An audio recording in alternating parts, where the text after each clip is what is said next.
Welcome to our channel. నేను మీ ప్రశాంత్. మీరు సొంత ఇల్లు తీసుకుందాం అనుకుంటున్నారా? అయితే సొంతంగా మన దగ్గర ఎంత మనీ ఉండాలి, ఎంత ఈఎంఐలో తీసుకోవాలి అనే విషయాలు అయితే తెలుసుకుందాం. దీని గురించి అయితే మాట్లాడేందుకు ప్రస్తుతం మనతో పాటు real estate expert, legendary award winner Nandi Rameshwar Rao గారు ఉన్నారు. నమస్తే అండి. సరే, చాలా మందికి ఒక ఇల్లు కొనుక్కోవాలనేది ఒక డ్రీమ్ అయితే ఉంటుంది. ముఖ్యంగా ఇప్పుడు ఇలాంటి సిటీస్లలో కూడా అనుకోవచ్చు. హైదరాబాద్, బెంగళూరు, ఇప్పుడు క్యాపిటల్ కూడా మనకి అమరావతి క్యాపిటల్ కూడా అవుతుంది. సో ఇలాంటి ఏరియాలలో తీసుకోవాలంటే చాలా లక్షల్లో, కోట్లల్లో అయితే ఉంటుంది. కాబట్టి మినిమం మన దగ్గర ఎంత మనీ సొంతంగా ఉన్నప్పుడు తీసుకోవచ్చు, ఎంత ఈఎంఐ పెట్టుకుంటే మనకి లైఫ్ బాగుంటుంది, ఎలా ఉంటుంది సార్? ఇది చాలా tough question, easy question Prashanth. ఎందుకంటే ఇల్లు, పెళ్ళి ఈ రెండు పర్సనల్ చాయిస్. నీ చాయిస్, నా చాయిస్ ఉంటుంది. బట్ ఒక మినిమం స్టాండర్డ్స్ ఉంటాయి, కొన్ని మ్యాక్సిమం స్టాండర్డ్స్ ఉంటాయి. మామూలుగా అయితే ₹1,00,00,000 కంట ఇల్లు వాల్యూ తక్కువ అయితే మీరు కొనుక్కోవాలనుకున్న ఇల్లు 20% మీరు పెట్టుకోవాలి, 80% బ్యాంక్ లోన్ ఇస్తుంది లోన్ విషయంలో. బట్ మీరు నెక్స్ట్ 20-30 సంవత్సరాలు లాక్ అయిపోతారు.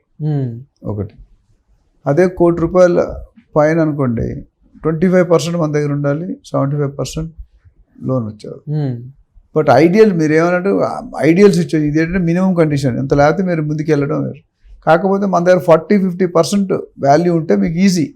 అంటే మీ శాలరీ కూడా డిపెండ్ అవుతుంది. ప్రతి సంవత్సరంకి 1,00,000కి, ఇప్పుడు సపోజ్ మీరు 50 లక్షలు లోన్ తీసుకుంటే 50,000 ఈఎంఐ ఉంటుంది రఫ్గా, ఒక 500 ఇటు. అంటే మీరు శాలరీ ఎంత ఉంది? మీ శాలరీ 60,000 ఉంటే మీరు కొనలేరు. పాత లోన్లు ఉన్నా కొనలేరు. అంటే మీకు ఆల్రెడీ కార్ లోన్ అని, ఇంకా పర్సనల్ లోన్ ఉన్నా, మీకు మొత్తం శాలరీ క్యాలిక్యులేట్ ఎంత వచ్చింది మీకు ఖర్చుకైతే అవుతుంది కదా. మీరు సేవింగ్ ఎవరైనా ₹1,00,000 ₹1,00,000 సేవ్ చేయరు. 15, 20, 25,000, 20-30% సేవ్ చేస్తారు. సో నీకు వచ్చిన శాలరీ బట్టి నీ ఇల్లు కోరిక కూడా తగ్గించుకోవాలి. ఇప్పుడు నీకు వచ్చేది 50,000 చదువు, నాకు 5 కోట్ల ప్రాఫిట్ కావాలంటే రాదు, ఇచ్చినా నువ్వు కట్టలేవు. సో చాలా మంది ఇలా ఇల్లు కొని చాలా మంది బాధపడిన వాళ్ళు కూడా చాలా మంది ఉన్నారు. అలాంటి కేసెస్ మీకు ఎప్పుడైనా ఇలా కాల్ చేసి చెప్పడం జరిగిందండి? నేను ఏం సజెస్ట్ చేస్తానంటే, కెరియర్ జనరల్గా 23, 24, 20 సంవత్సరాల్లో జాబ్ స్టార్ట్ చేస్తారు చదివిపోయి. కొంతమంది 20 సంవత్సరాలు ఉంటుంది, బట్ యావరేజ్ 23, 24లో స్టార్ట్ అవుతుంది. అక్కడి నుండి 35 years, 10 years వరకు కొనుక్కోవడం అంత మంచిది కాదు, అద్దె ఉండడమే మంచిది. ఎందుకంటే ₹1,00,000 ఇన్వెస్ట్మెంట్ చేస్తే 25,000 రెంట్ వస్తుంది, 3%. తర్వాత రెంట్కి ఇచ్చుకుంటే మీరు రెంట్ తీసుకుంటే ఈజీ.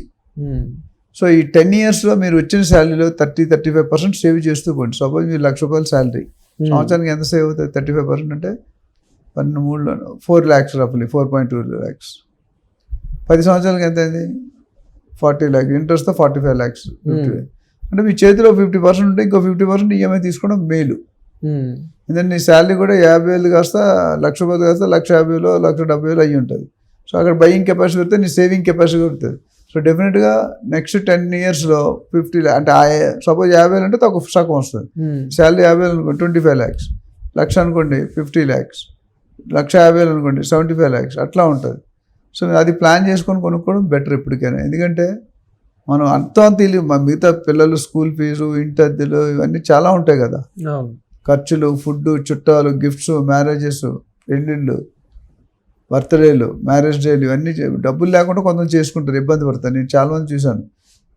సో సేమ్ అలానే అంటే ఇప్పుడు ఒక 10% మాత్రమే వీళ్ళ దగ్గర పెట్టుకొని మిగతాదంతా ఇంట్రెస్ట్ తెచ్చుకోవడం కానివ్వండి, లేదంటే ఈఎంఐస్ తీసుకోవడం అంత అడ్వైజబుల్ కాదండి. ఎందుకంటే మీకున్న ఎప్పుడైనా పిండి కొలిది రొట్టి, జితనా ఆట ఉత్తనా రోటీ. అంటే నీకు ఎంత చెట్టు ఉంటే అంత గాలి వస్తుంది.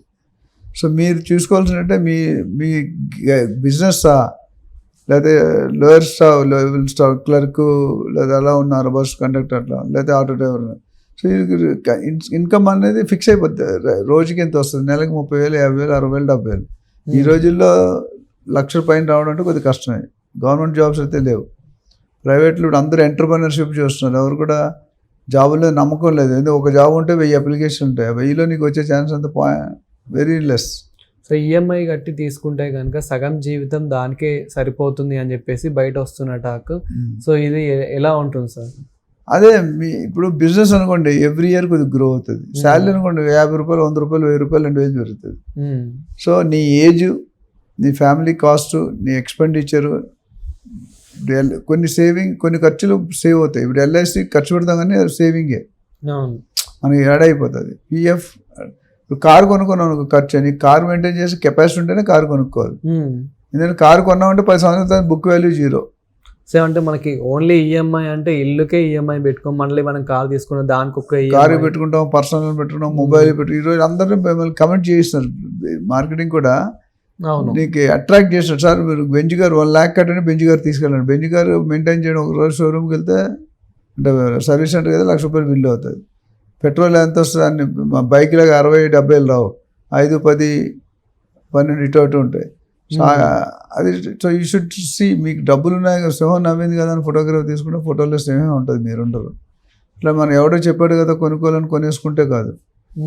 మీరు చూసుకొని మీ లాంగ్ టర్మ్ ప్లానింగ్ ఉండాలి. అప్పులు ఉండాలి, తీర్చగలిగే అప్పులు ఉండాలి. తీర్చలేని అప్పులు ఉంటే ఆత్మహత్యలు చేసుకుంటున్నారు. ఎన్నో బిల్డర్స్ కూడా చూసాం మన ఈ రెసిషన్లో.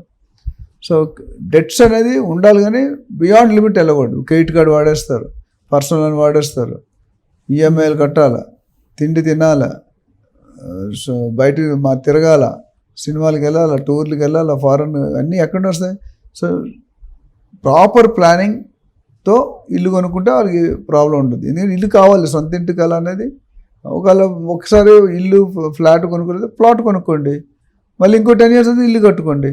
ప్లాట్ అనేది ఇన్వెస్ట్మెంట్ అయితే ఎప్పుడు కూడా 4-5 years డబుల్ అయిపోతుంది.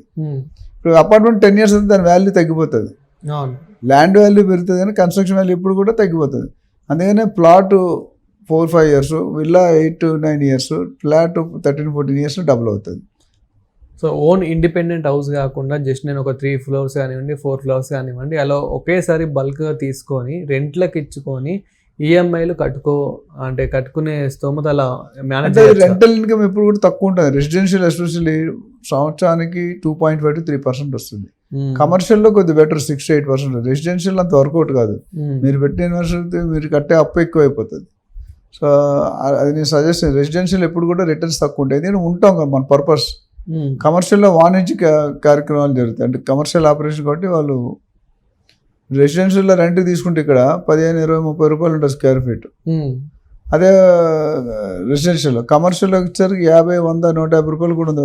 గ్రౌండ్ ఫ్లోర్ అయితే 200-300 per square feet కూడా ఉంది. సో దాని మీద డిపెండ్ అయ్యండి. Thank you sir.